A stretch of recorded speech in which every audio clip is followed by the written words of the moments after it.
relación a estos dos fasores y por ello es un valor complejo.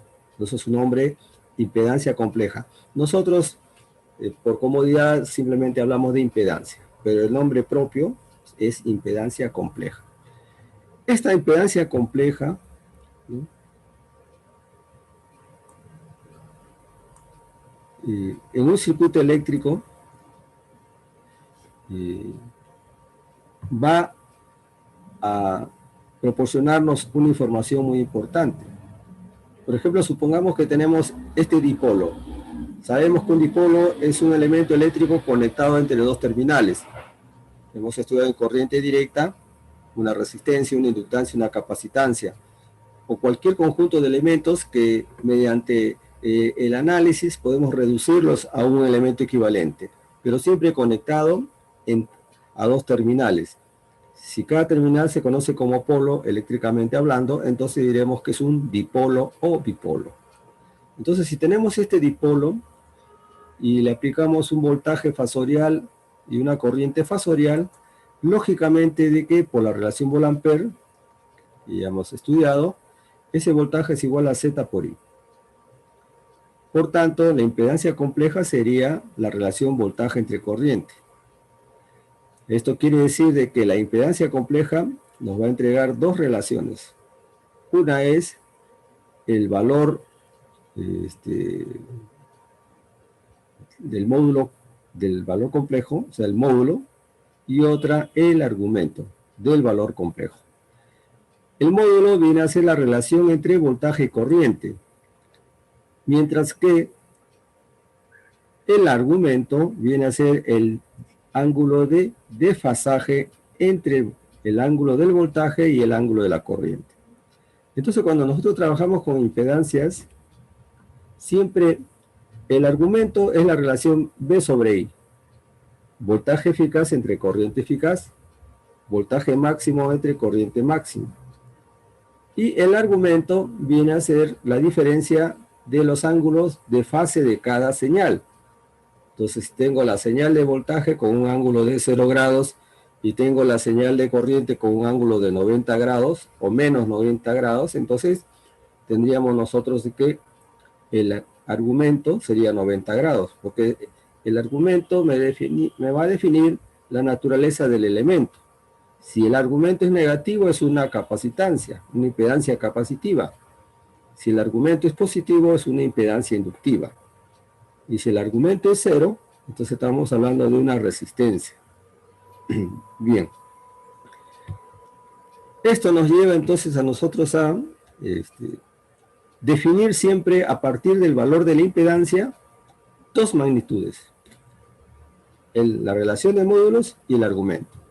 Entonces, cuando ustedes le den como información la impedancia de un elemento eléctrico, ya saben que el módulo es la relación voltaje-corriente y que el argumento es la diferencia angular entre las dos señales, o sea, el desfasaje entre ambas.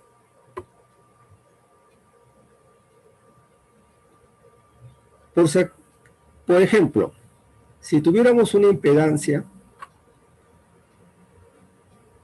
esta impedancia que es un valor complejo, tiene una parte real y una parte imaginaria. La parte real es la resistencia y la parte imaginaria es la reactancia. ¿Correcto? Entonces ya sabemos bien de que podemos tener una combinación de reactancias, porque el capacitor tiene un valor diferente que el del reactor. Entonces, con valores complejos vamos a ver de que estos dos elementos, si tienen la misma magnitud, el mismo valor, y como son de diferentes signos, cuando están en un circuito eléctrico, especialmente el circuito serie, su efecto se va a mitigar entre ellos mismos. O sea, la reactancia equivalente va a ser 0. Están conectados, pero su reactancia equivalente es 0. Bien. Por tanto, la impedancia va a tener dos componentes: la resistencia y la reactancia. Se puede construir un triángulo en el plano complejo. Siempre que se grafica la impedancia, señores, se grafica en lo que se llama un plano complejo, porque es un valor complejo, lógicamente, ¿no? Entonces tengo z, el módulo o magnitud o longitud de este vector, y teta, el argumento, el ángulo que define a este valor complejo. Esto quiere decir de que puede tener tres notaciones, una exponencial, una notación rectangular y otra polar. Si fuera polar, z es igual a módulo z con ángulo teta sub z. Si fuera rectangular, z es igual a r más x, más jx. Y si fuera exponencial, tendríamos que ser z e a la j teta sub z. Las tres formas. Entonces, la impedancia es un valor complejo. Nosotros ya hemos estudiado las combinaciones, entonces, de acuerdo a la relación Volt-Ampere de voltaje corriente que nos entregan los valores básicos o componentes básicos de un circuito eléctrico, que son la resistencia y reactancia. Vamos a ver en esta parte del tema cómo se combinan estos elementos y cómo se aplica la primera y la segunda ley. Bien, ¿alguna pregunta hasta acá, señores? ¿Preguntas?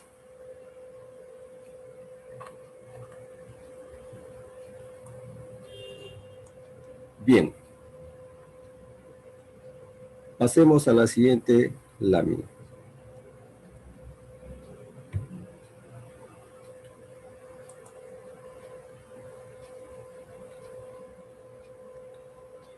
La admitancia compleja. La admitancia compleja es un valor numérico. O sea, el elemento eléctrico que nosotros conocemos físicamente y podemos palpar y tocar, etc., es la impedancia, que está constituida por la resistencia y la reactancia. Los dos elementos matemáticamente me definen un valor complejo y eléctricamente nosotros le llamamos impedancia. Bien. Pero cuando queremos nosotros aplicar la relación Volt-Ampere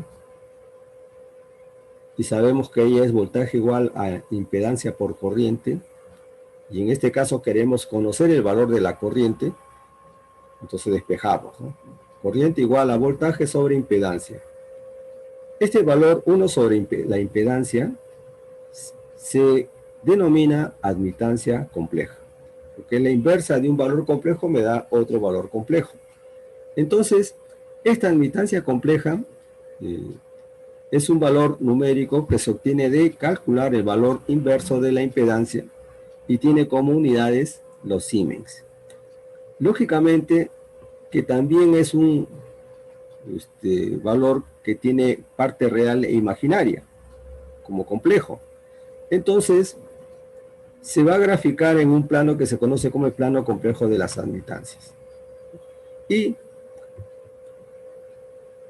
si, por ejemplo, tengo que mi impedancia tiene un módulo Z y un argumento teta sub Z, una impedancia inductiva, 10 ángulo 45 grados, por ejemplo. La admitancia sería el valor inverso, o sea, 10, la inversa es un décimo, 0,10, y el ángulo cambiaría de signo, sería menos 45 grados. Usted dice, pero profesor, ahí están como positivo, un momento, no. Aquí tengo ángulo teta sub z y aquí tengo ángulo teta sub y. Teta sub y es igual a menos teta sub z, ¿correcto? O, de lo contrario, hubiera puesto menos teta sub z. Bien, vamos a suponer entonces que la admitancia es igual a G más JB. Vamos a suponer. Y este ángulo, si es negativo, aquí cambia, negativo. Si es positivo, se mantiene en positivo. En general, Y es igual a G más JB. Si nosotros sabemos que G es la conductancia y B la susceptancia, tendríamos este diagrama en el plano complejo. Tengo la conductancia y la susceptancia. Y la admitancia como valor que representa estas dos componentes. Entonces, teta sub y es igual a menos teta sub z, la longitud o la magnitud o el módulo es la admitancia y se va a graficar siempre en un plano complejo que tiene parte real y parte imaginaria. Entonces, cuando nosotros trabajemos con las relaciones Bol-Ampere y queremos utilizar un valor que es la inversa de la impedancia, podemos trabajar con la admitancia. Bien. Si nosotros entonces queremos establecer una relación entre la impedancia y la admitancia, vamos a partir de que ambos tienen parte imaginaria positiva, por comodidad en la demostración. Entonces Z es igual a R más JX y Y es igual a G más JB.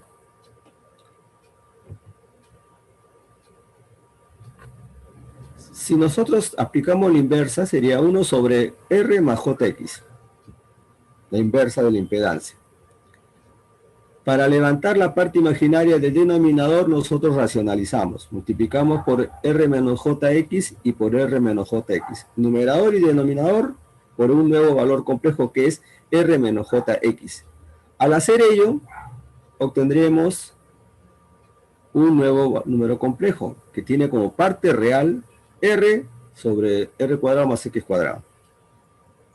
Y menos J por X sobre R cuadrado más X cuadrado. Muy bien. Esto quiere decir de que la parte real es igual a la conductancia y la parte imaginaria es igual a la susceptancia, pero lógicamente con signo negativo. Entonces, sabemos o determinamos de esta relación de que siempre el ángulo de la admitancia debe tener signo contrario al ángulo de la impedancia. Si mi impedancia tiene ángulo 30 grados, mi admitancia tiene ángulo menos 30 grados. Y además que G es el valor de la resistencia sobre el valor de la resistencia cuadrada más la reactancia al cuadrado. Y la susceptancia es menos el valor de la reactancia entre la resistencia al cuadrado más la reactancia al cuadrado. ¿Por qué yo hago esta demostración? Porque si ustedes tienen una impedancia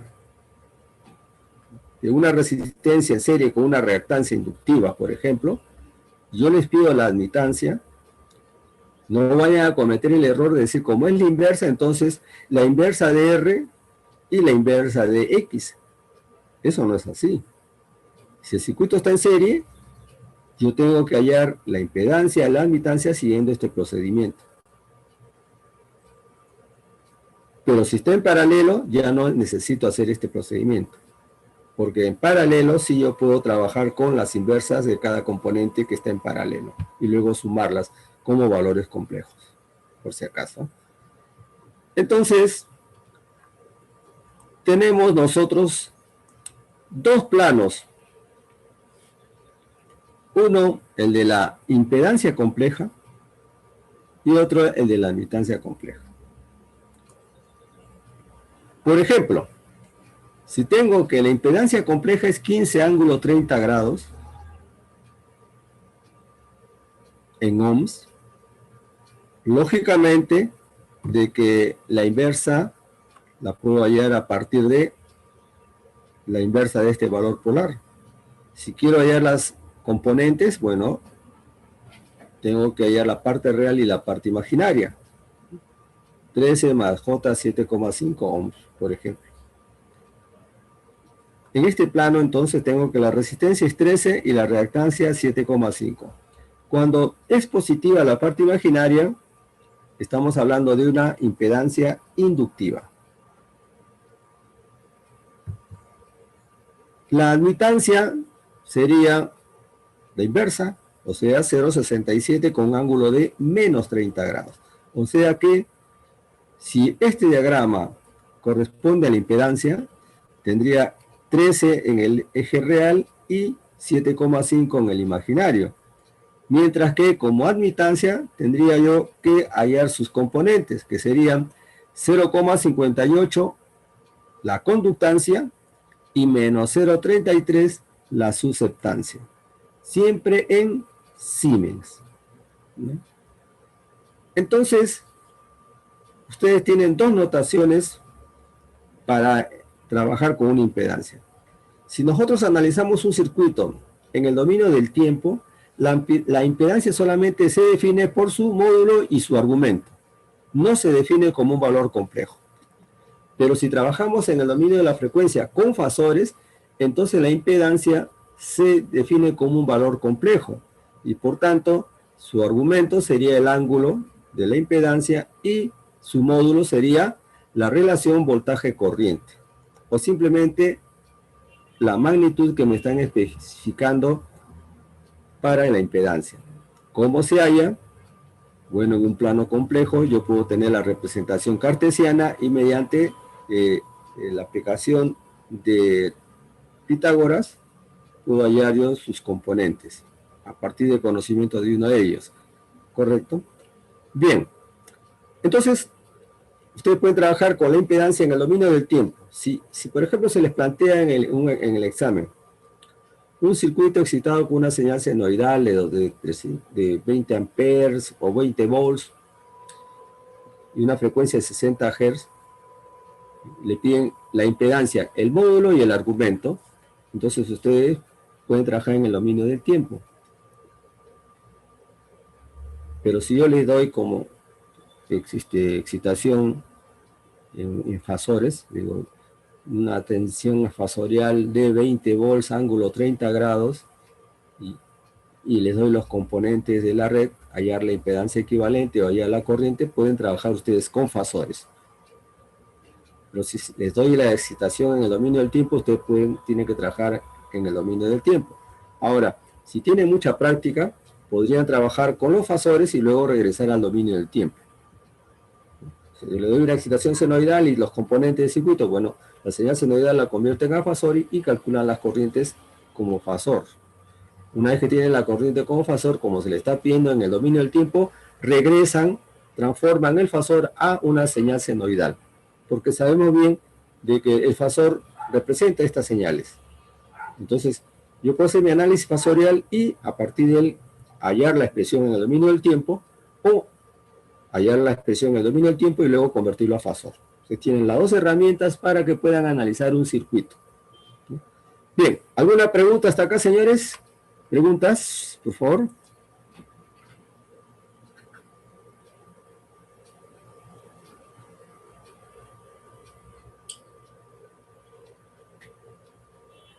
¿Preguntas?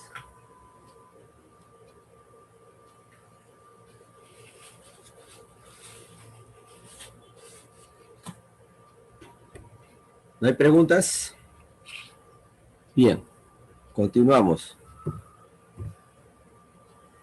Leyes de Kirchhoff. Vamos a comenzar a profundizar ya en el análisis de los circuitos.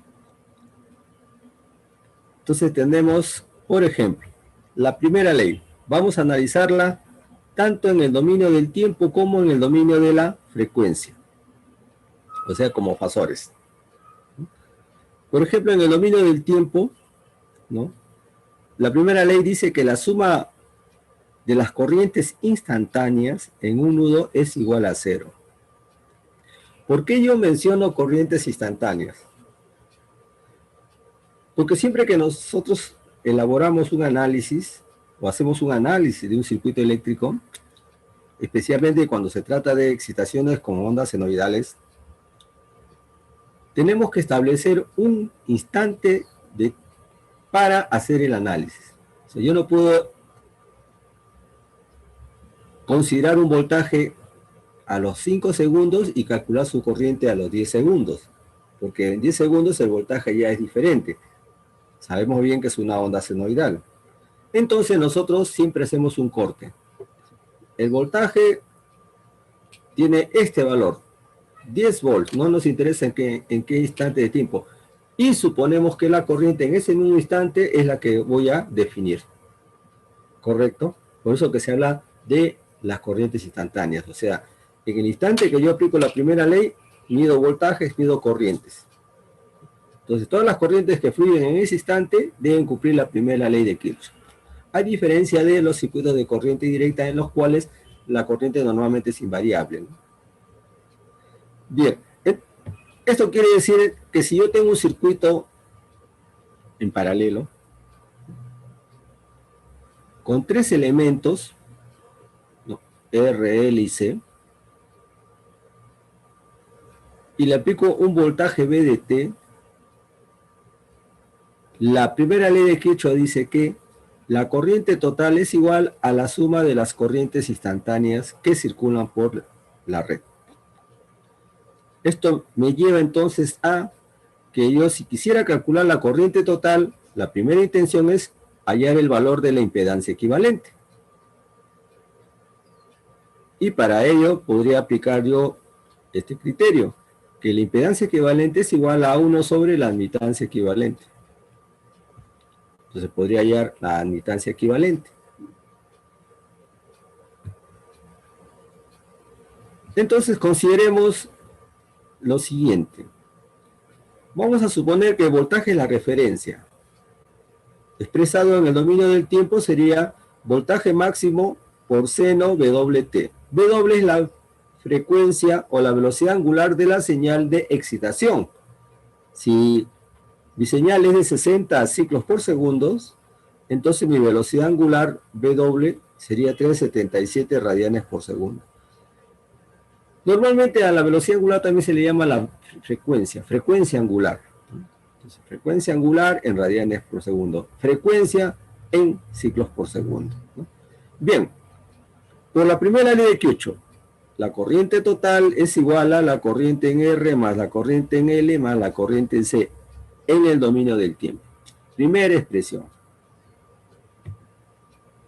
La corriente en la resistencia para todo instante, estamos hablando de estado estacionario, es el voltaje sobre R. 1 sobre R por el voltaje máximo seno WT. Muy bien. La segunda corriente, I sub L. I sub L es igual a 1 sobre L, la integral del voltaje diferencial de tiempo. Muy bien. Cuando yo aplico la integral, no tomo en cuenta valores iniciales porque estamos hablando de estado estacionario. O sea, ya se superó el transitorio y el circuito está trabajando permanentemente con un valor de voltaje y de corriente senoidal. El transitorio ya no se analiza, ¿correcto? Por eso este tema se conoce como circuitos senoidales en estado estacionario. Bien, cuando integramos tendríamos menos 1 sobre WL, voltaje máximo coseno de WT. Lo dejamos ahí, no lo llevamos a la representación senoidal porque yo podría reemplazar el coseno por un seno más teta, un seno WT más 90 grados, pero lo dejamos como está, coseno WT. De igual forma calculamos la corriente en el capacitor. Entonces la corriente del capacitor sería C derivada del voltaje de alimentación por el diferencial de tiempo. Al efectuar esta derivada, tendríamos de que el resultado es W por C, por el voltaje máximo coseno WT. Muy bien. Si aplicamos ahora la ecuación 1, vamos a tener nosotros una suma de senos y cosenos. Pero también observamos algo interesante aquí. El voltaje máximo está siendo dividido por la inversa de R. Y la inversa de R, sabemos bien, es la conductancia. También tenemos que la corriente SUL es igual a el voltaje máximo por 1 WL sobre WL. O sea, es la inversa de la reactancia inductiva.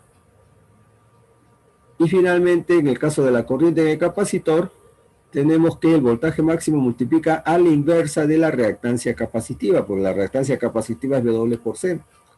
Esto quiere decir que yo puedo utilizar las admitancias de estos elementos. Entonces recurrimos a ello. Por ejemplo,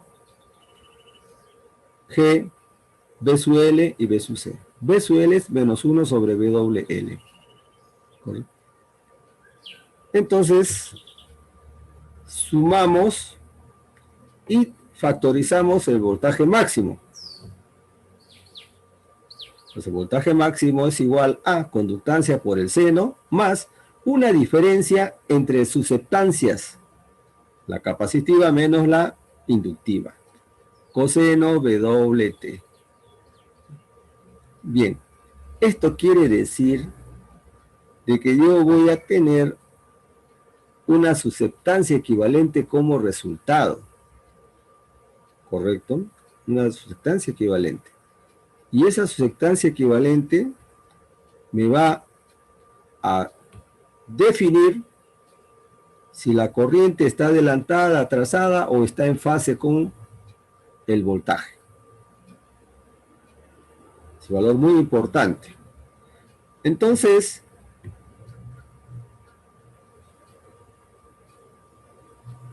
lo que nos queda es hallar el valor de la señal senoidal que constituyen esta sumatoria que se encuentra entre corchetes, porque ese sería la admitancia equivalente, estoy hablando mal, la admitancia equivalente. Son componentes. Entonces pasemos a la siguiente lámina. ¿Puedo continuar, señores? Bien. ¿Están comprendiendo la explicación? Por favor, confirmen. Confirmen en el chat. Perdón.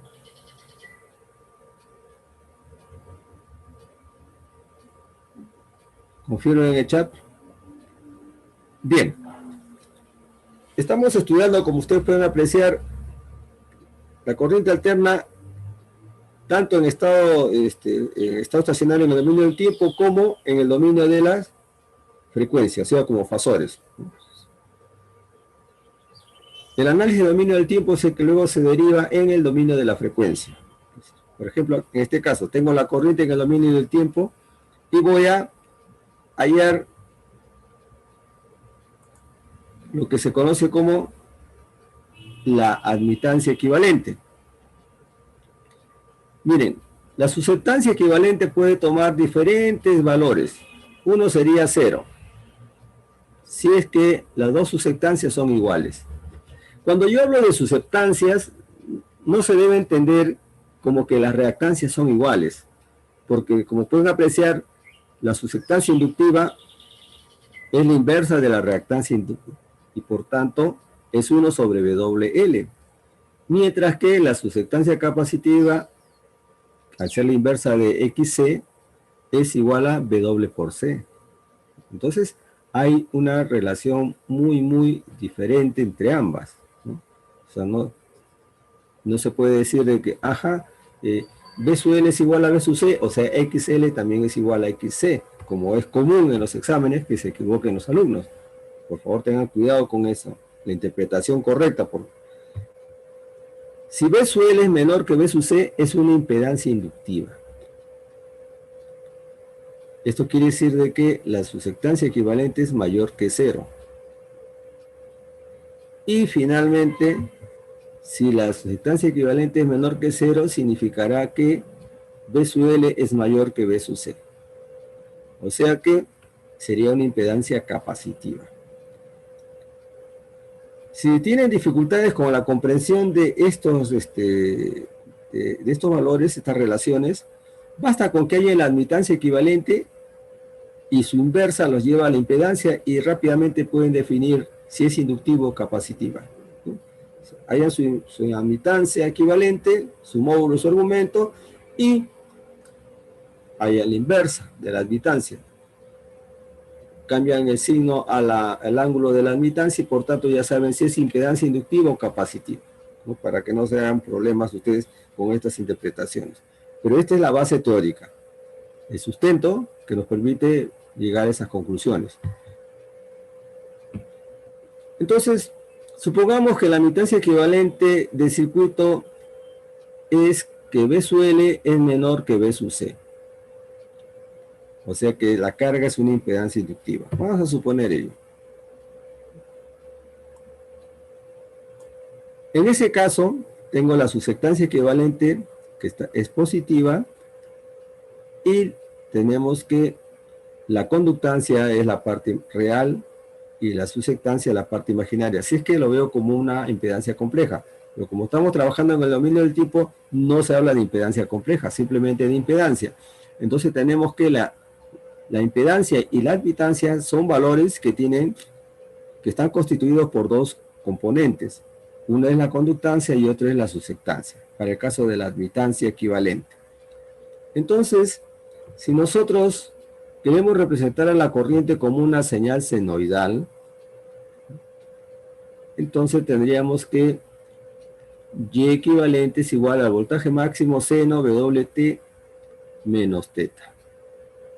O sea que la corriente está trazada a el voltaje. Es importante definir si es que la impedancia equivalente es una impedancia inductiva o capacitiva.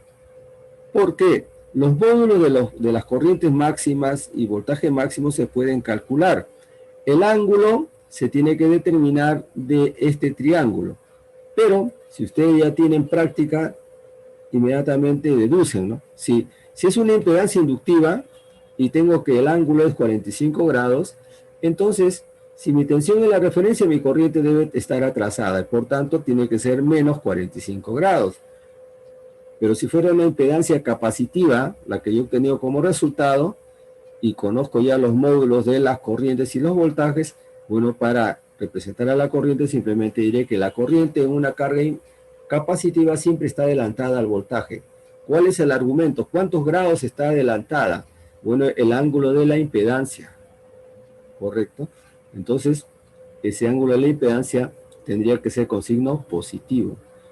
Este signo que estamos asignándole a la corriente depende del valor o de la expresión del voltaje. Si mi voltaje tiene ángulo cero, entonces cualquier ángulo que tenga la impedancia o la admitancia me definirá si está adelantada o atrasada ese voltaje. El voltaje tiene ángulo cero y tengo una impedancia inductiva con ángulo 30 grados, entonces lógicamente en esta expresión la corriente debe tener un ángulo de menos 30 para estar atrasada a la tensión. Pero si es una carga capacitiva y el ángulo es 60 grados, entonces yo tengo que sumar WT más 60 grados. ¿Por qué? Porque esta corriente debe estar adelantada a 60 grados a el voltaje, ¿no? Así se analiza cuando se trabaja en el dominio del tiempo. La corriente máxima entonces será igual a la admitancia equivalente por el voltaje máximo. Esto quiere decir de que yo también podría utilizar el valor eficaz para representar el voltaje. Sería corriente eficaz igual a admitancia equivalente por voltaje eficaz. También podría ser eso, ¿no? En conclusión, la impedancia equivalente es igual a la inversa. Como ya he calculado la admitancia equivalente con este procedimiento, su valor inverso es su módulo.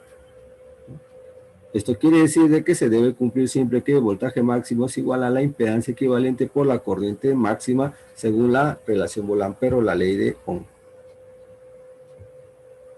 Si graficamos, por ejemplo, vamos a tener que mi voltaje es la referencia en el dominio del tiempo. Mi corriente estará atrasada θ grados a ese voltaje en el dominio del tiempo. Por ejemplo, si tengo una resistencia de 10 ohms y una inductancia de 26,52 milihenries,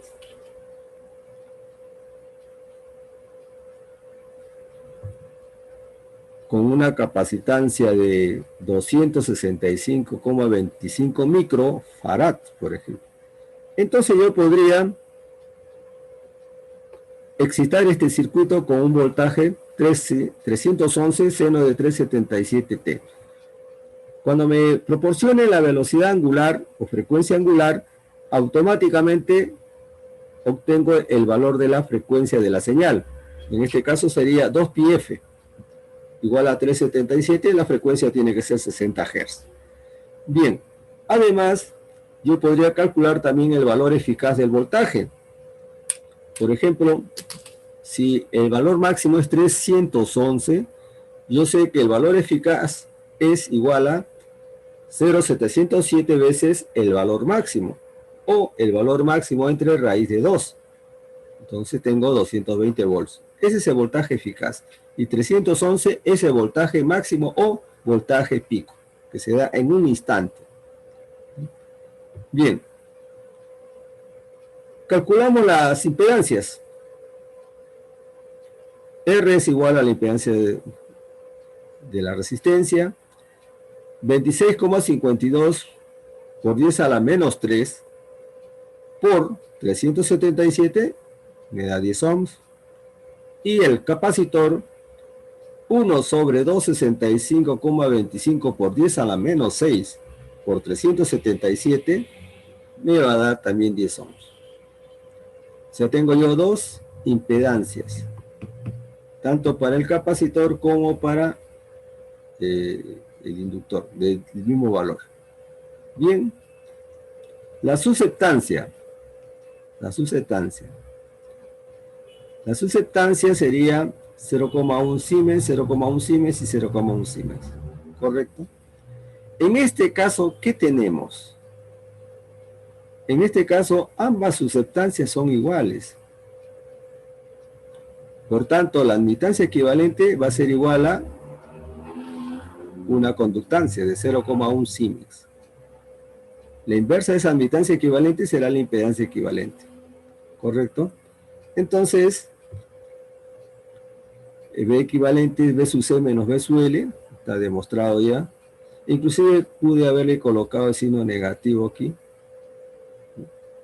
pero como estamos hablando de módulos, simplemente se pudo obviar. Entonces tengo B sub C menos B sub L igual a 0 Siemens. No existe, a pesar de que están conectados estos dos elementos, no hay una susceptancia equivalente. El efecto es nulo de las susceptancias, o sea, de la reactancia inductiva y capacitiva, su efecto es nulo. Esto quiere decir que la admitancia equivalente simplemente será igual a la conductancia. Nada más. O sea, 0,1 Siemens. La inversa de esta admitancia equivalente será 10 ohms, que equivale a una resistencia también de 10 ohms. La corriente IDT sería el voltaje VDT sobre esta impedancia. Como su ángulo es 0, una resistencia tiene ángulo 0, si esto era un número complejo, ¿no? Entonces yo sé de que el voltaje está en fase con la corriente. Como estamos analizando el dominio del tiempo, entonces simplemente se dice que la corriente en una resistencia está en fase con el voltaje. Y su módulo de la resistencia es 10 ohms, o el valor de la resistencia es 10 ohms. Por tanto, la corriente sería 31,1 seno 377 amperes. Están en fase. También podría hallar yo la corriente de la resistencia. La corriente de la resistencia sería la misma. Esto quiere decir de que la corriente total es igual a la corriente que pasa por la resistencia. Si estuviéramos en un circuito en el que la frecuencia fuera variable, podríamos decir de que este circuito está en resonancia y que la frecuencia de resonancia es 60 ciclos por segundo. La condición de resonancia implica que un circuito se comporta como una resistencia a pesar de que tiene elementos conectados como la capacitancia y la inductancia. O sea que la frecuencia hace de que las susceptancias, en este caso, sean iguales y solamente prevalezca la resistencia de la red. Condición de resonancia. Frecuencia de resonancia 60 Hz. ¿Correcto? Bien, eso lo van a estudiar el próximo ciclo. También podemos calcular la corriente y la inductancia. La corriente y la inductancia simplemente es el voltaje entre la impedancia inductiva, o sea, la reactancia inductiva, que en este caso es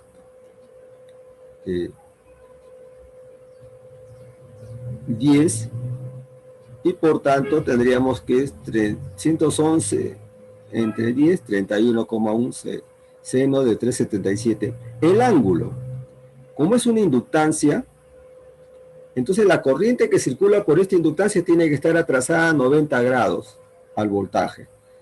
Si mi voltaje tiene ángulo cero, necesariamente debe tener un ángulo de menos 90. Acá hay un error.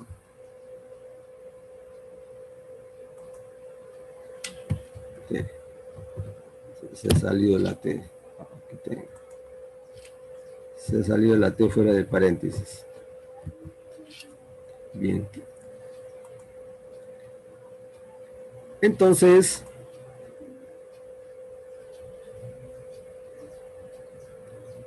tendríamos la corriente en la inductancia. Y la corriente en el capacitor sería 311 entre 10, 31,1, seno de 377T más 90 grados. ¿Por qué más 90 grados? Porque la corriente en el capacitor tiene que estar adelantada a 90 grados a el voltaje. Entonces, en este caso podemos apreciar finalmente como conclusión de que si las susceptancias son iguales, podemos nosotros tener una condición muy particular, ¿no? De que la impedancia equivalente simplemente es una resistencia. O sea que la tensión y la corriente total van a estar en fase. Pero eso no implica de que los demás elementos no tengan corriente. La inductancia va a tener una corriente, lo mismo que la capacitancia y la resistencia. Pero la corriente en la inductancia más la corriente en la capacitancia se van a anular entre sí, porque si yo sumo esas dos ondas senoidales me va a dar cero, quedando como corriente la que pasa por la resistencia, que viene a ser la que entrega la fuente de alimentación, por si acaso. No sé si tienen alguna pregunta hasta acá, señores. Por favor, ¿tienen alguna pregunta? ¿Preguntas?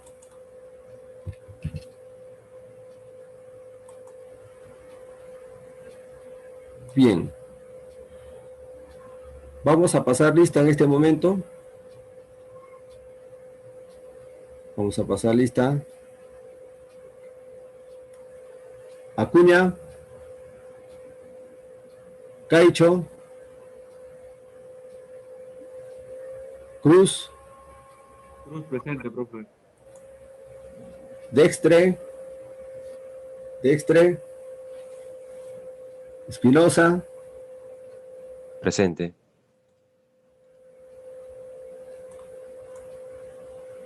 Ya.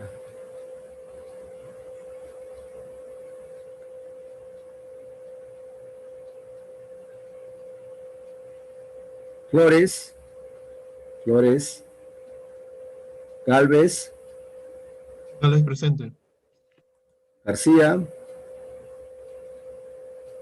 Vigo. Vigo presente, profesor. Ledesma. Machaca. Presente, Machaca. Bien. Toma. Rafael. Toma presente. Rafael. Raraz. De Marachín. Ríos. Presente. Rivera. Presente. Riveros. Roberto. Rosales. Presente. Zacaca. Presente. Salcedo. Presente. Solari. Suica. Presente, profe. Salcero presente. Tica. Solari presente. Tica. Torero. Vázquez. Presente. Yupanqui. Presente, profe. Celada. Presente, profesor. Bien. A ver. Acuña, Caicho, Dextre, Flores, García, Ledesma, Rafael. Ledesma, ya. Rafael, Raraz. Presente. ¿Raraz? Sí, presente. Bien. Rimarachín.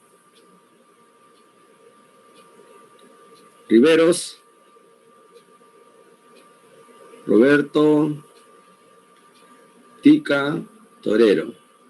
Bien. Conforme.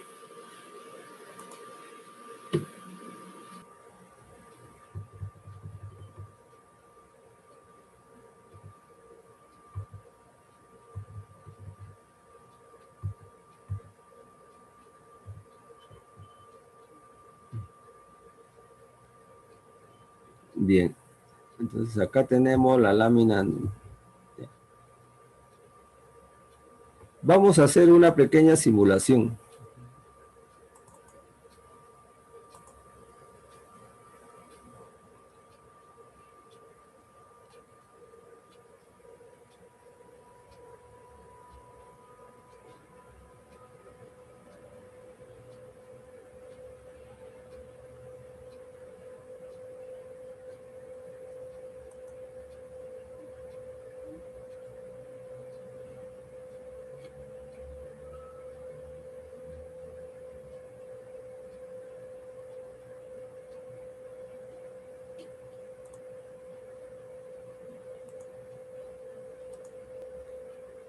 Bien. ¿Están viendo la lámina, señores, de simulador?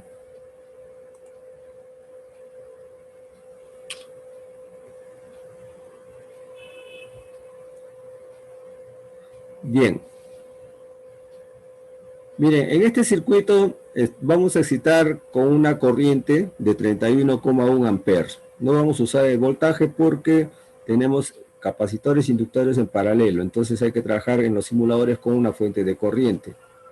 De lo contrario, tendríamos que incluir resistencias entre estos elementos.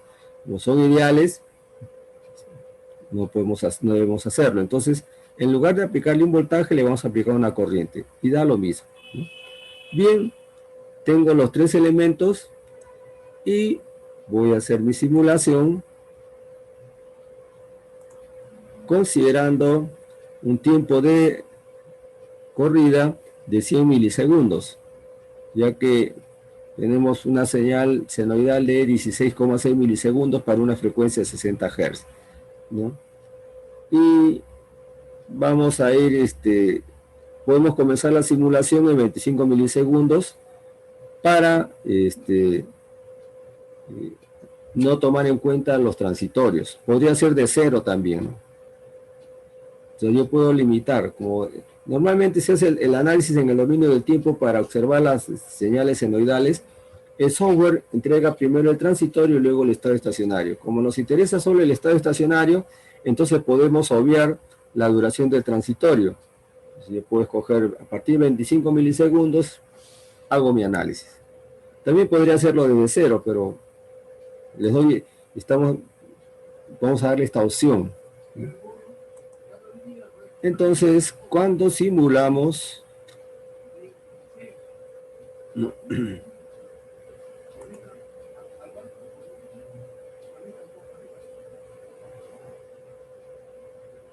ok, vamos a colocarle un voltímetro. Primero,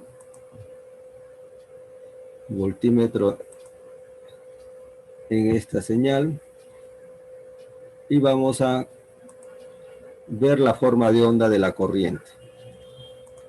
Bien, ¿están viendo la lámina, señores? Bien. Bien, acá estamos evaluando a partir de 25 milisegundos. Está la onda senoidal. Esta es la señal de corriente 31,1 a 60 ciclos por segundo, aproximadamente 16 milisegundos. Esta es la corriente, este es el voltaje que está entregando la red, que está produciendo la red cuando circula la corriente IDT. Ahora, si queremos calcular nosotros cada corriente, vamos a suponer la corriente en la inductancia.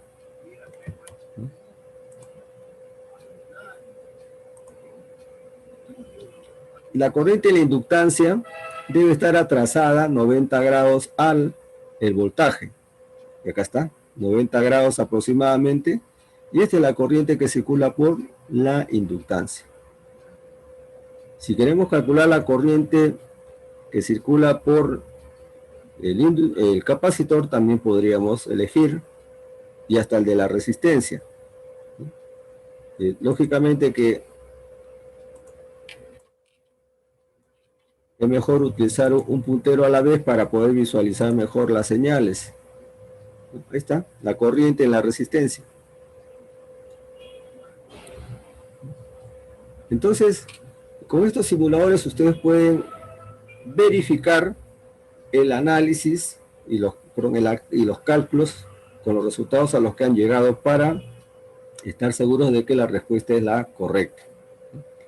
Bien. Continuemos entonces.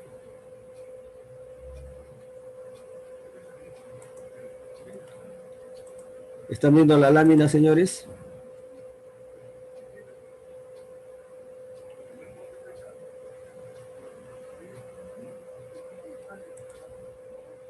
En el dominio de la frecuencia, vamos a estudiar ahora la primera ley de Kirchhoff, pero en el dominio de la frecuencia. Entonces, ¿qué dice la primera ley? Ahora dice, la suma fasorial de las corrientes es igual a cero. O sea, en el caso anterior era la suma de las corrientes instantáneas es igual a cero. Cuando hablamos ya del dominio de la frecuencia, o sea, representando a las corrientes como fasores y a los voltajes también, entonces se dice la primera ley, sumatoria de corrientes igual a cero, en un nudo cualesquiera. Muy bien, entonces podemos trabajar generalmente con valores eficaces, siempre con valores eficaces. Cuando ya se analizan circuitos de corriente alterna, el valor máximo no se maneja. Los valores máximos, que son llamados picos, ustedes saben bien, se utiliza mucho en electrónica y en telecomunicaciones, los valores pico de las señales. Pero en corriente alterna, en instalaciones eléctricas, en sistemas eléctricos de potencia, se utilizan los valores eficaces. Entonces, vamos a suponer el mismo circuito de hace un momento. Pero ahora lo vamos a trabajar con una señal de excitación senoidal representada como un fasor. Entonces voy a tener yo el fasor tensión, el fasor corriente y las impedancias, pero ahora como impedancias complejas. La impedancia equivalente y las impedancias de cada uno de los elementos que están conectados en paralelo. El objetivo normalmente es hallar la corriente total si es que se aplica voltaje o el voltaje si es que se aplica corriente. Para ello se busca simplificar también la red, o sea, hallar una impedancia equivalente, por eso que se habla del dipolo equivalente. Por ejemplo, si esta red está conectada entre los terminales AB, entonces habrá una impedancia equivalente vista desde AB. Bien, esto quiere decir de que yo aplico la primera ley de Kirchhoff en el nudo A como fasores. Corriente I es igual a I sub R más I sub L más I sub C. Fasores. Además, yo sé que la corriente total ingresa es igual a el voltaje E sobre la impedancia. Sería voltaje E sobre la impedancia ZC, ZL y ZR. Cada una de las impedancias. Yo factorizo el valor complejo o el fasor E y tendría que la corriente es igual a el voltaje E por la suma de inversas de las impedancias complejas. Si nos ceñimos a la definición de admitancia compleja, entonces yo diré que cada una de estas impedancias puedo reemplazarlas por sus admitancias, ¿cierto? Y para ello considero la definición. La admitancia es igual a el valor inverso de la impedancia compleja. Por tanto, la corriente también podría expresarse en función de las admitancias. O sea, la corriente I es igual a la admitancia equivalente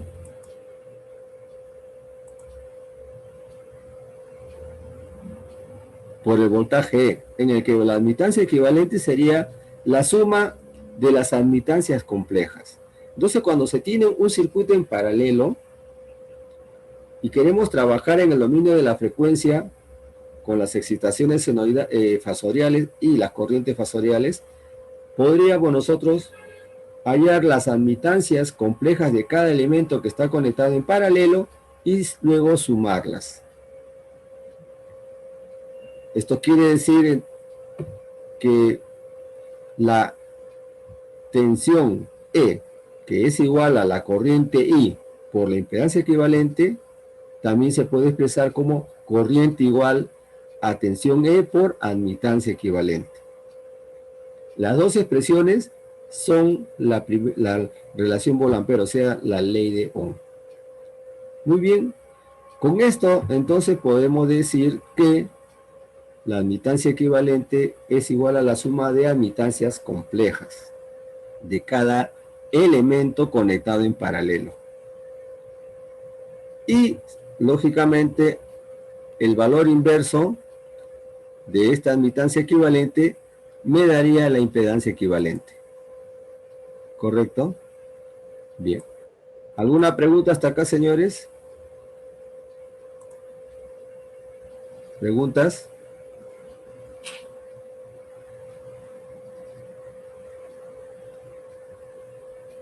¿No hay preguntas?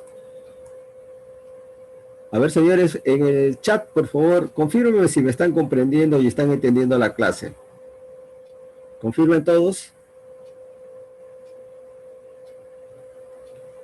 Vamos, señores.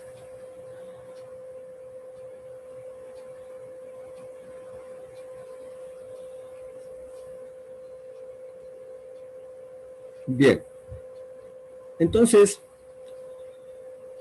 hemos hecho el análisis en el dominio del tiempo y en el dominio de la frecuencia de un circuito, ¿no?, en paralelo para demostrar la primera ley de Kirchhoff. Tenemos la primera ley de Kirchhoff en el dominio del tiempo y la primera ley de Kirchhoff en el dominio de los fasores. Lo único que se ha hecho es cambiar la impedancia a su valor complejo y hallar su admitancia también. Bien. Vamos a suponer que tenemos este caso. Vamos a darle valores numéricos para que se comprenda mejor la explicación. Tengo un voltaje de 220 volts y tengo una impedancia de 10 ohms. Para la resistencia vamos a utilizar los mismos componentes del caso en el dominio del tiempo para que observen ustedes su estrecha relación. La impedancia de la resistencia es 10, la impedancia de la inductancia es 10 ángulo 90, la impedancia de la capacitancia es 10 ángulo menos 90 grados. Bien. Sus admitancias, el valor de la inversa de estos valores complejos. O sea, la admitancia de la resistencia es 0,10 con el mismo ángulo, porque 0.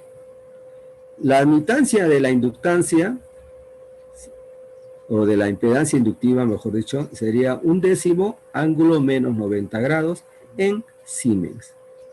Y la admitancia capacitiva la inversa de la impedancia capacitiva sería también 1/10 con un ángulo de más 90 grados en Siemens. La impedancia está en ohms y la admitancia está en Siemens. Muy bien. Esto quiere decir entonces de que yo puedo trabajar calculando la admitancia equivalente, porque ya se ha demostrado de que la admitancia equivalente es igual a la suma de las admitancias. Muy bien. Sumo 1/10 más J menos 10 más 10. Nuevamente tengo una susceptancia equivalente igual a 0. 0 es. Por tanto, la admitancia equivalente simplemente será la conductancia. Y la impedancia será la inversa de esa conductancia, o sea, 10. Entonces, cuando tenemos un circuito en paralelo, basta con que trabajemos con las admitancias para hallar la impedancia equivalente. En este caso, tenemos 3 componentes, llamémosles puros, ¿no? Pero podrían ser combinaciones. Podría ser una resistencia con una capacitancia, una resistencia con una inductancia, un capacitor puro, un inductor puro. Igual, calculo las impedancias de cada una de las ramas y luego su inversa y tengo la admitancia equivalente como valor complejo. Sumo esos elementos, o sea, sus valores complejos de esos 3, 4, 5 elementos y obtengo la admitancia equivalente. La inversa, la impedancia equivalente. Es una forma directa de calcular impedancias equivalentes. Muy bien. La corriente total sería el fasor voltaje entre la impedancia compleja. 220, aquí estamos trabajando ya con valor eficaz. ¿Se dan cuenta? 220 es el valor eficaz. Entonces 220 entre 10. 22 amperes eficaces. ¿Qué quiero darles a entender con esto? De que cuando se trabaja en el dominio de la frecuencia, debemos utilizar valores eficaces. Entonces, si yo les doy una expresión en el dominio del tiempo, deben tener cuidado. Le estoy dando con valor máximo. Cuando ustedes le soliciten la respuesta, usted tiene que estar muy seguro si le están pidiendo en valores máximos o en valores eficaces. ¿Correcto? Por lo general, cuando se solicita la respuesta en el dominio del tiempo, el valor debe ser el valor máximo. Cuando se le solicita la solución en el dominio de la frecuencia, o sea, como fasores, la respuesta debe ser valor eficaz. Bien, entonces en este caso tengo 22 amperes. Si yo quisiera conocer o saber cuál es su valor máximo, tendría que multiplicar 22 por 1.4142, ¿cierto? 31,11 amperes. Ese sería el valor máximo. Igual, si tengo 220 volts, lo tengo que multiplicar por 2 raíz de 2, que sería 311 volts. Ya en la clase anterior les expliqué de que era indiferente trabajar con valores eficaces y máximos. ¿Por qué? Por ejemplo, este valor eficaz es, si yo quiero expresarlo como valor máximo, sería raíz de 2, 220. En el denominador, raíz de 2 por 10. Se van las dos raíces y me queda 220 sobre 10. Por eso es que se trabaja con valores eficaces. Bien, tenemos entonces la corriente y vamos a construir el diagrama fasorial. Es importante que ustedes trabajen con diagramas fasoriales. Miren, el diagrama fasorial, ¿cómo se construye? Primero, trazamos los ejes de referencia. Ahí está. El eje real y el eje imaginario. Siempre se traza a la variable de referencia. Por ejemplo, en este caso es el voltaje. Tengo mi voltaje, 220 volts.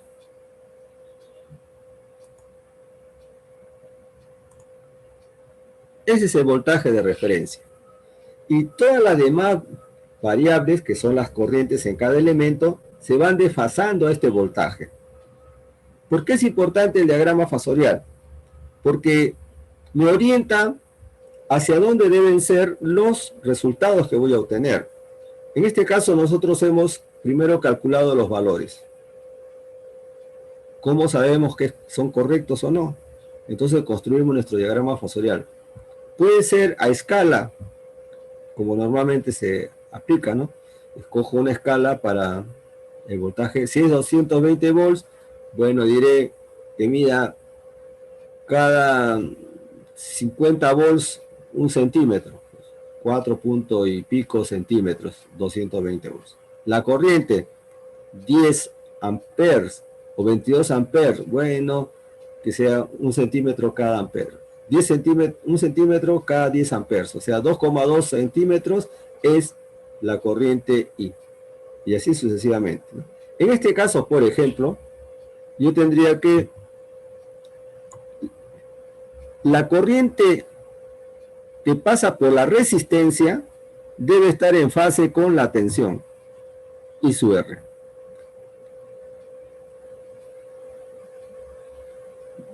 Más la corriente que circula por la inductancia, que debe estar atrasada 90 grados a el voltaje. Entonces, cuando nosotros sumamos dos fasores, primero ubicamos el primer fasor de corriente. Si voy a sumar otra corriente, entonces en el extremo del fasor, yo trazo un eje de coordenadas imaginario y dibujo nuevamente el siguiente fasor, manteniendo la escala, ¿no? Se supone que estas dos corrientes son iguales porque las tres impedancias tienen el mismo módulo. O sea, independientemente del argumento, el módulo me define que las tres corrientes son iguales en valor absoluto. Entonces tengo I sub L. Y le tengo que sumar la tercera corriente. La tercera corriente, trazo mi eje de coordenadas en el extremo de la corriente I sub L, mido mis 90 grados y ubico mi nuevo fasor. Entonces tengo el fasor I sub C. ¿Está adelantado al voltaje? Sí, porque si yo traslado este eje al origen, la corriente está adelantada a 90 grados. ¿La corriente I sub L está trazada a 90 grados al voltaje? Sí, porque si yo traslado su origen de este fasor a el origen del eje de coordenadas, la corriente I sub L está trazada a 90 grados al voltaje. ¿La corriente I sub R está en fase con la tensión E? Sí, se aprecia directamente. Entonces, si yo sumo estas tres corrientes fasoriales, ¿qué voy a obtener? I sub R más I sub L más I sub C igual a la corriente total. O sea que el fasor corriente I estaría en fase con el voltaje. Y su valor es 22 ángulo 0 grados. ¿Correcto, señores? Entonces, de esa manera, nosotros estamos verificando de que nuestra respuesta es la correcta. Inclusive, si nosotros quisiéramos calcular cada una de las corrientes, llegaríamos a esta conclusión. Por ejemplo, la corriente I sub R, ¿qué valor tendría? Sería 220 entre 10, 22 amperes ángulo 0. Ahí está, muy bien. La corriente I sub L, 220 entre 10, 22 ángulo menos 90 grados, porque es E sobre ZL. O sea, 22 ángulo menos 90. 22 ángulo menos 90. Muy bien, está cumpliéndose. La tercera, I sub C, 220 entre 10 ángulo menos 90 grados. Sería 22 con ángulo más 90 grados. O sea, la corriente, la capacitancia se adelanta a 90 grados. Ahí está. Subo fasorialmente y tengo la corriente total, que es igual a la corriente en la resistencia, ya que la corriente, la inductancia y la capacitancia como fasores se eliminan. Tenemos que hacer aquí una precisión. Cuando se trabaja en corriente alterna, en circuitos de corriente alterna, usted lo van a ver ya cuando estén trabajando, practicando y tengan que hacer mediciones en una instalación eléctrica, yo no puedo sumar las corrientes de diferentes cargas para allá la corriente total como si fueran relaciones algebraicas. No, no es como la corriente directa en la que yo sumo algebraicamente. En este caso, el ángulo de la impedancia me define un ángulo de fase para la corriente o la tensión. Por tanto, el fasor va a tener un módulo y un argumento. Pero el argumento es el que me va a definir la resultante, como se aprecia en este caso. Por ejemplo, las tres corrientes tienen el mismo valor, 22 amperes. Yo no puedo decir, son tres cargas, cada una 22, 66 amperes la corriente resultante. No, porque cada corriente tiene un ángulo, es como un vector. Entonces, a pesar de que yo tengo tres corrientes, cada una de 22 amperes, la resultante es 22 amperes. Entonces hay que tener cuidado.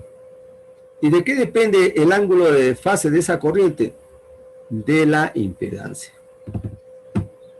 La impedancia juega un rol muy importante, entonces, para definir el desfasaje entre la tensión y la corriente y para el cálculo de la corriente total. Bien. ¿Alguna pregunta hasta acá, señores? ¿Preguntas?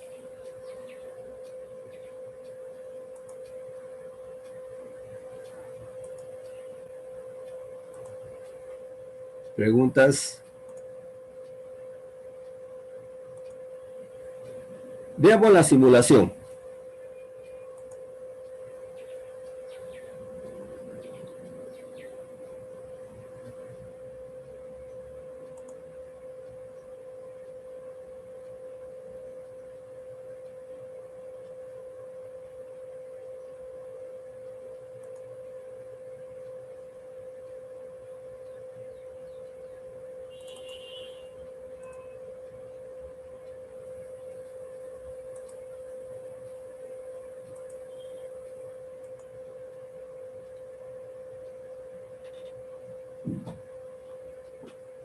Bien, miren, en este circuito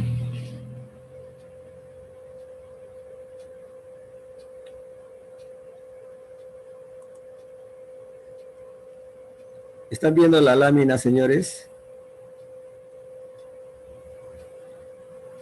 Bien, tenemos los tres componentes y como queremos obtener las corrientes fasoriales y el voltaje fasorial, entonces colocamos tres impresoras en serie con cada elemento, una impresora para la corriente total y otra impresora que mide el voltaje.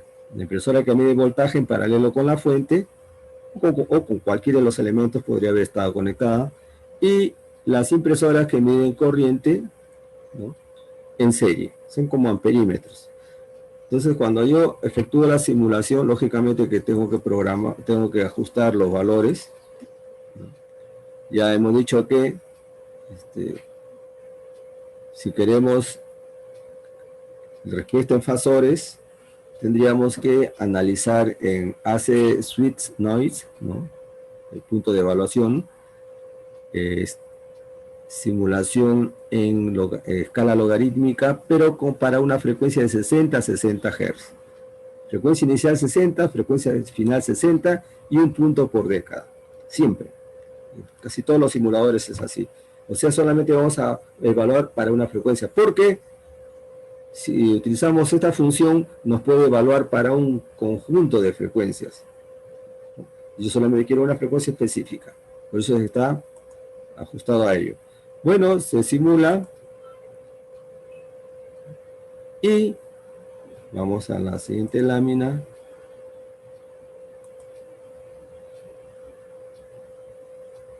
Ahí está. Como no vamos a graficar, tenemos que ir a los resultados. El icono con la lupa. me va a dar el archivo de salida. Y acá tenemos nosotros la corriente de alimentación, 22 amperes. Esta corriente, por ejemplo, en el condensador. Corriente en el condensador. Frecuencia 60 Hz, 6 por 10 a la 1. La corriente, el módulo de la corriente en el condensador, 22 amperes. El ángulo en el condensador, 90 grados. O sea, está adelantado, porque la tensión tiene ángulo cero. La corriente en la inductancia. Corriente en la inductancia. El módulo, 22 amperes. Y el ángulo, menos 90 grados. Correcto, 89, 99. Un error ahí en el cálculo. 90, atrasada. La corriente en la resistencia, bueno, ya sabemos 60 Hz, 22 amperes, ángulo 0, porque es 1 por 10 a la menos 2, prácticamente 0. Y tendríamos nosotros la corriente en la fuente y el voltaje en la fuente. La corriente en la fuente ya la conocemos, es 22 ángulo 0, lo que es menos 1 por 10 a la menos 13. Menos 13.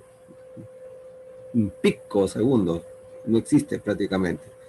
Y el voltaje, 220 volts con un ángulo de prácticamente 0 grados, 0,01. Entonces, como pueden apreciar con este simulador, ustedes pueden hacer el análisis tanto en el dominio del tiempo como en el dominio de la frecuencia. Los dos casos. Entonces, yo les sugeriría que ya vayan practicando porque es importante el manejo de estas herramientas para que se ayuden en el estudio de los circuitos eléctricos. ¿Alguna pregunta, señores?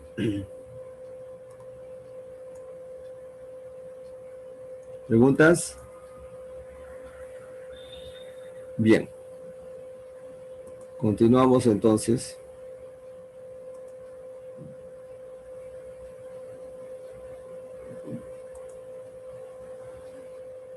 Divisor de corrientes. Miren, muchas veces nosotros queremos calcular directamente la corriente en un elemento.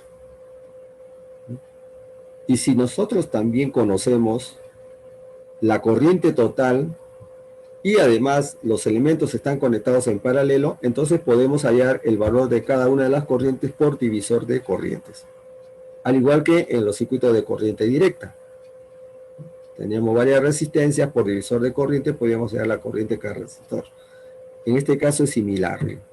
Si yo tengo un circuito que está conectado en paralelo y conozco el valor de la corriente, no necesariamente esa corriente tiene que ser entregada por una fuente de corriente. Puede ser una fuente de voltaje que está alimentando a un conjunto de impedancias. Entonces, si yo conozco la corriente total, puedo aplicar el divisor de corrientes. Entonces, ¿qué dice la relación básica para este cálculo?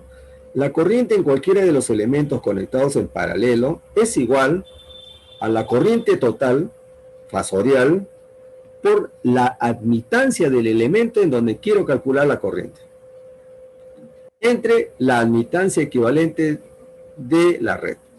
O sea, repito, la corriente en el elemento K es igual a la corriente total fasorial por la admitancia del elemento, y es su K, entre la admitancia equivalente. La admitancia equivalente, ya sabemos, es la suma de admitancias complejas de todos los elementos que están conectados en paralelo. Por ejemplo, supongamos que tenemos este caso. Tengo la fuente de alimentación y conozco la corriente I. Conozco la corriente I. Y deseo calcular cada una de las tres corrientes. Como mi información es el valor de cada impedancia, entonces yo puedo hallar las admitancias equivalentes. Está en paralelo, calculo las admitancias. Entonces calculo Y1, Y2 y Y3. Una vez que he hecho ese cálculo, puedo ya aplicar el divisor de corrientes. Por ejemplo, para la corriente 1. corriente total I por admitancia 1 entre suma de admitancias. Suficiente. O sea, el caso que hemos visto hace un momento también se pudo haber solucionado utilizando esta relación. ¿Y por qué se puede aplicar el divisor de corrientes? Porque las cargas son lineales. Estamos trabajando con circuitos lineales. Entonces, todo circuito lineal, la excitación, ¿no?, se distribuye proporcionalmente en cada elemento que esté conectado en serie o en paralelo. En el caso de corrientes, entonces la corriente en cada elemento tiene que ser proporcional a la corriente total. Y es en razón de ello que yo puedo aplicar el divisor de corrientes, por la linealidad de los equipos, de los componentes del circuito. Entonces, toda corriente es proporcional a la corriente total. En el caso específico de los circuitos que están conectados en paralelo. La corriente I2 también se calcula de igual forma. La corriente total por la admitancia 2 entre la suma de las 3 admitancias. Y finalmente, la corriente 3 sería corriente total por la admitancia 3 entre la suma de las 3 admitancias, que viene a ser la admitancia equivalente. Ahora, un caso particular, cuando solamente hay 2 impedancias, e inclusive así hubieran más, yo puedo calcular las impedancias equivalentes, o ya las corrientes, yo hallo la impedancia equivalente de estas dos, y reduzco el circuito a 2 impedancias, y ahí puedo calcular alguna de las corrientes. Por ejemplo, me piden la corriente 3, bueno, yo puedo hallar la impedancia equivalente de estas dos, y tener 2 elementos en paralelo. Cuando hay 2 elementos en paralelos, el divisor de corrientes se calcula como se indica ahí. Si hubieran Z1 y Z2, por ejemplo, la corriente 1 es igual a la impedancia del otro elemento entre la suma de las 2 impedancias. Ese para no estar calculando admitancias. De igual forma, la corriente 2. La corriente 2 será igual a la corriente total por la impedancia 1, entre la suma de las 2 impedancias.